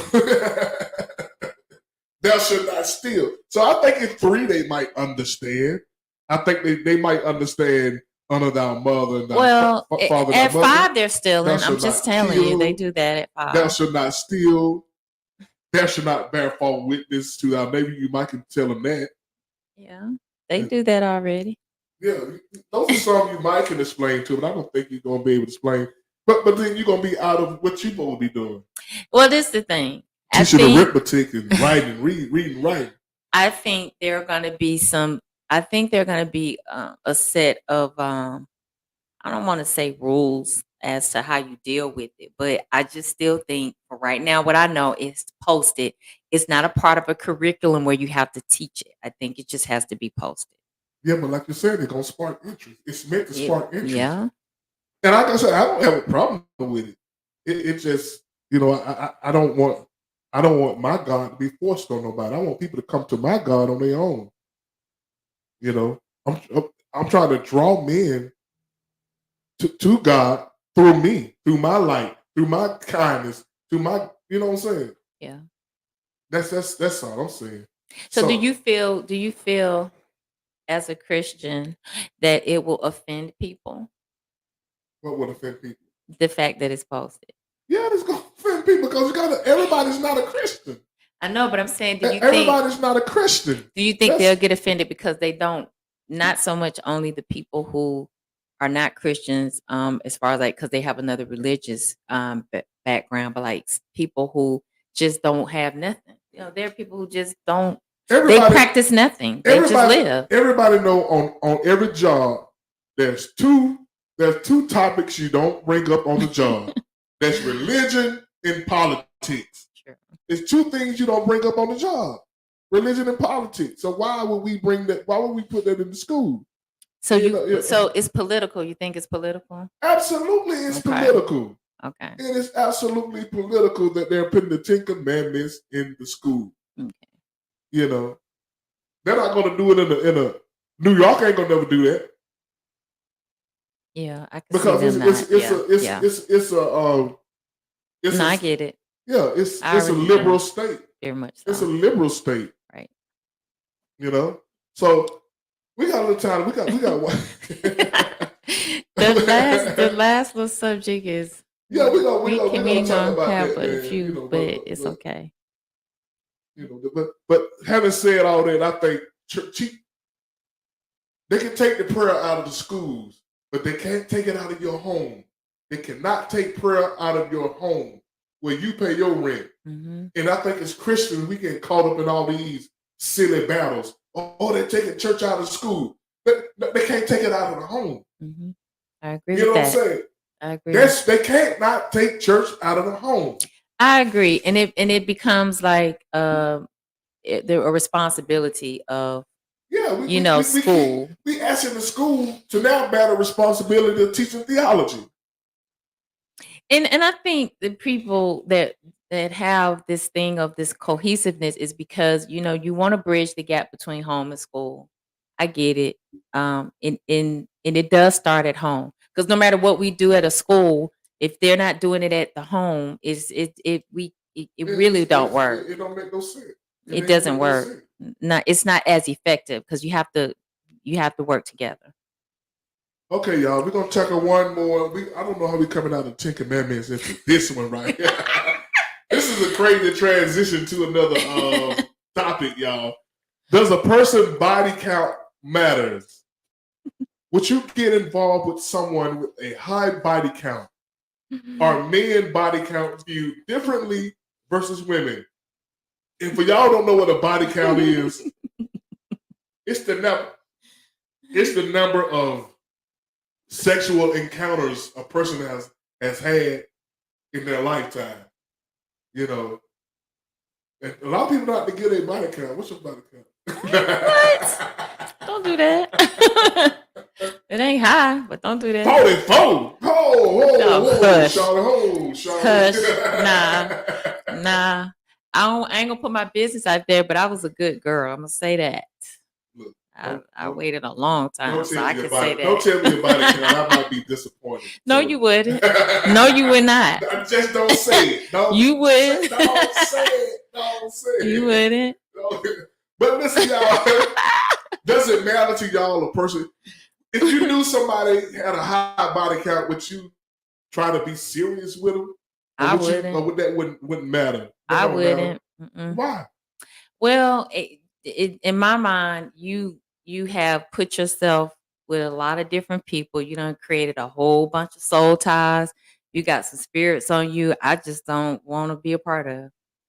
Not to mention the physical aspects of it. Like be on Viagra too early. Let's see. Leave my Jenny alone. She's a good girl. So what are y'all thoughts? Do y'all think men body counts are treated differently than women?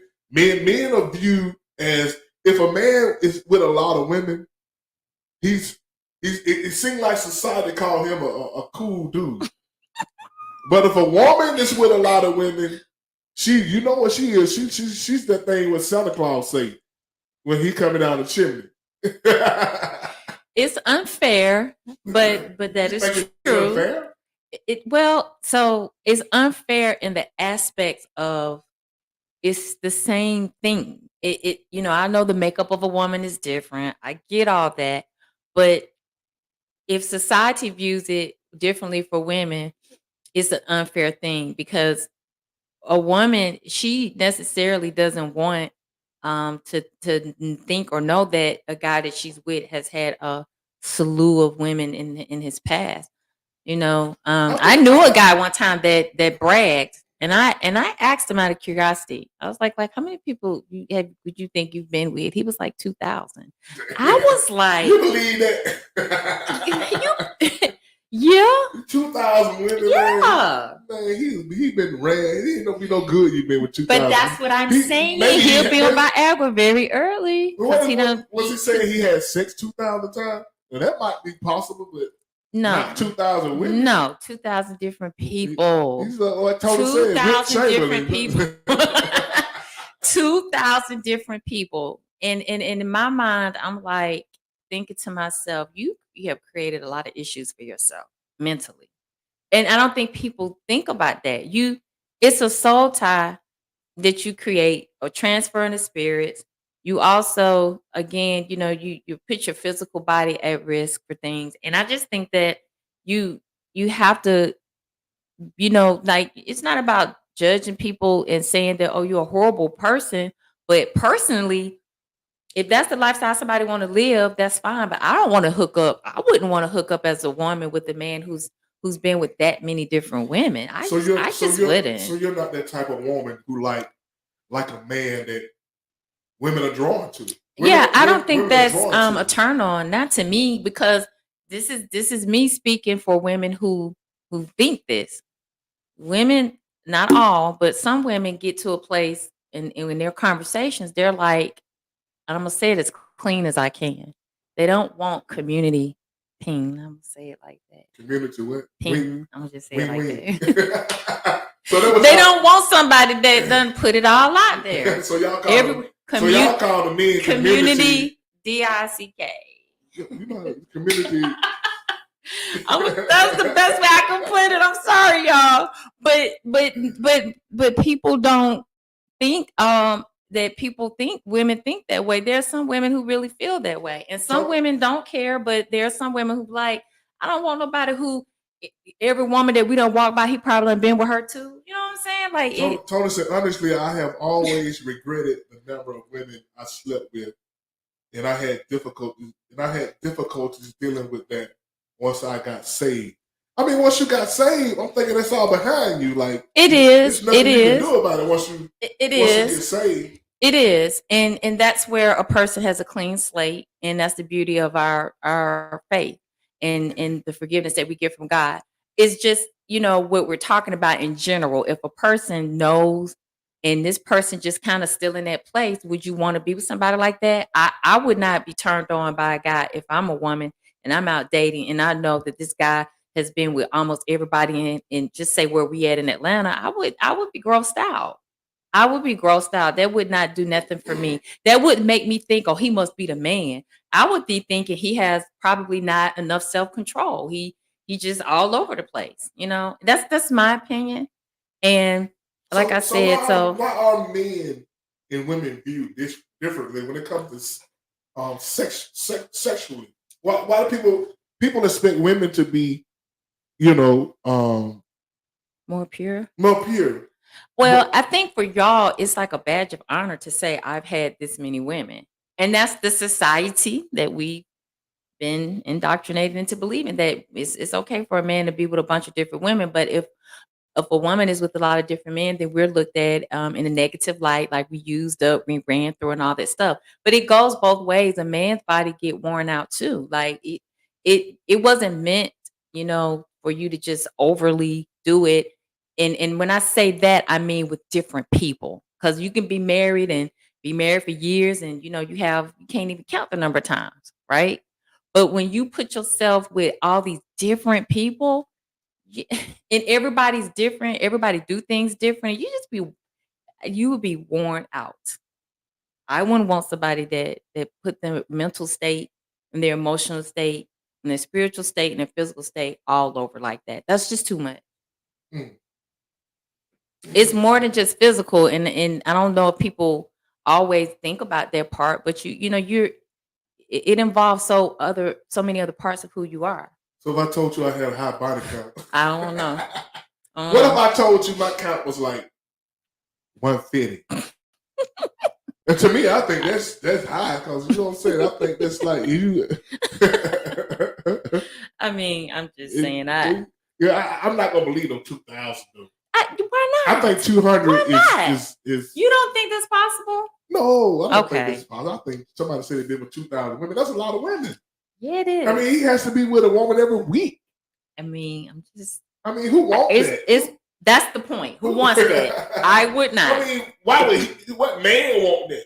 Let alone a woman. Sometimes You know what I'm people saying? look at it as I'm all, I'm this, I got this, and this. But It could be an ego thing. I think if he had 2,000 women, he paid for most of it. Maybe Because how you he know what got I'm saying?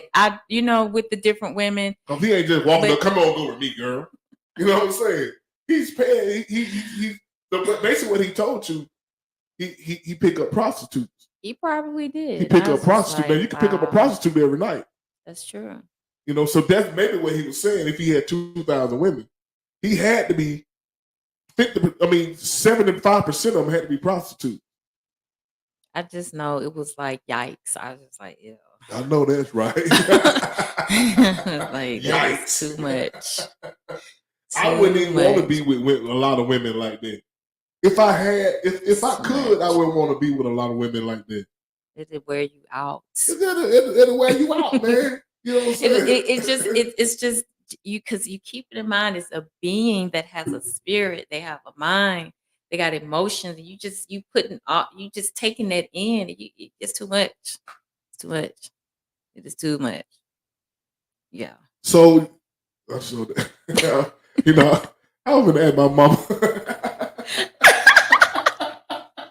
Be careful now. I don't want to know that either. I don't want to know mama. You know what I'm saying? Yeah, do that. You ask her that.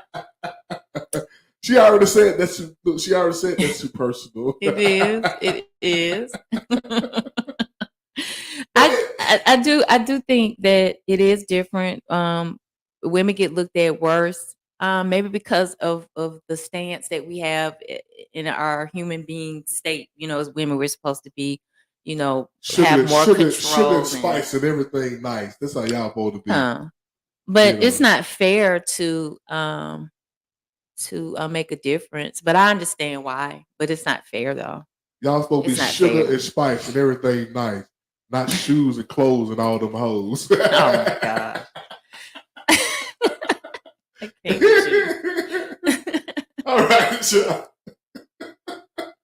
We can end it on that note. Too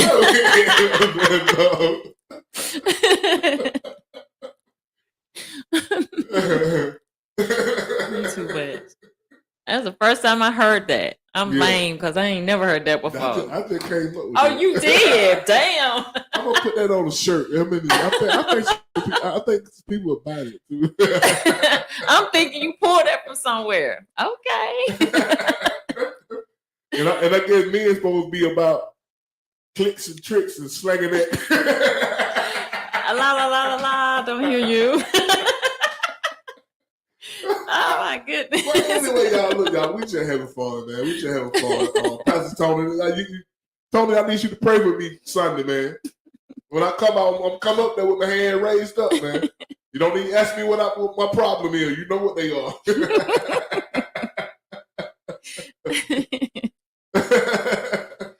But anyway, y'all, listen. We appreciate y'all for tuning in today. When is 4th of July? What day the 4th gonna be on this week? Is it gonna be on a Tuesday, Wednesday? I'm gonna see. Listen, y'all. If y'all know somebody who's doing something small in a big way, let me know, man. We want to showcase them on this podcast. You went all this time to mess your mic up. We want to showcase them on this podcast. The 4th is on a Thursday. Oh, the 4th is on a Thursday. So we might have time. We might get a show in before the 4th. I don't know. People, black people, we be still full by the 4th. Black people, when we eat, we don't want to do nothing, man. You know what I'm saying? We ain't doing nothing when we full. But listen, y'all take care of yourself out there. It's hot. Mama, stay out of that yard, mama. Stay out of that yard. It's hot out there, y'all. Yeah. You don't get out there. Water. Drink your water. Drink your water. Stay hydrated. And what else you gonna say? That's it. Just, stay cool. Let's get them in. Y'all, I'm gonna give y'all a hand for hanging here with us. 2 hours, man. Y'all spent 2 hours with us. Y'all could have did anything for 2 hours. There's a whole lot you can do for 2 hours. And y'all, how many of y'all gonna watch that debate? Y'all can't wait. How many of y'all gonna watch that debate? I'm going to. Y'all can't wait to watch. They're gonna be a crazy debate, man. I think it's gonna be like everybody waiting on the Super Bowl. I'm gonna be ready, with popcorn. And they just building it on up. Trump, they already say if Biden don't fall out, he on drugs. Trump say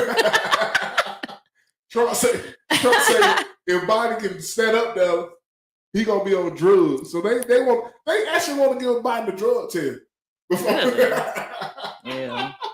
They want to give Biden the drug test before the debate, man. And I think you want to do a debate party, Tony? You want to come on live and watch the debate? We can come on live. When the debate? Thursday? Yes, this Thursday. Yeah, we can come on live and watch the debate. If you want to do that, we can do that, man. Yeah. We have a good time. It's going to be wild, man. But the thing about it, they got it to where only one person can talk at a time. Yeah. You're not going to be able to talk. They're going to mute your mic when you're done. They're going to mute your mic. And Trump won't have an audience to play to. So he can't please nobody. And I think that's going to hurt him because he normally do a lot of one-liners and get a loud eruption in the crowd. But that won't be there. So now it's just going to sound like he sounds stupid. Now his one-liner is going to sound stupid because it ain't going to be nobody there to laugh at it. Right. Or react. So I think it was a smart thing for CNN to do that, or the Bidens or whatever, whoever had that done. It was smart to do that. But anyway, y'all, listen, we appreciate y'all for tuning in, liking, sharing, commenting. Listen, y'all are more than this is the Everyday People Show. Y'all are welcome to come on and chop it up with your boy and your girl. Again, we're gonna give y'all a hand. Yes. Miss Stafford say, I don't want to watch it. You're gonna watch it. You know you're gonna watch it. It's gonna be on every channel. You ain't gonna have no choice. Unless you go watch some reruns of Barnaby Jones. You're gonna watch it. Quit playing. But anyway, y'all, we appreciate y'all for tuning in. Yes. We love y'all. Yes. And guess what? Ain't nothing y'all can do about it. Nothing y'all can do about it. Peace out, y'all. Bye. Till next Tuesday. Peace.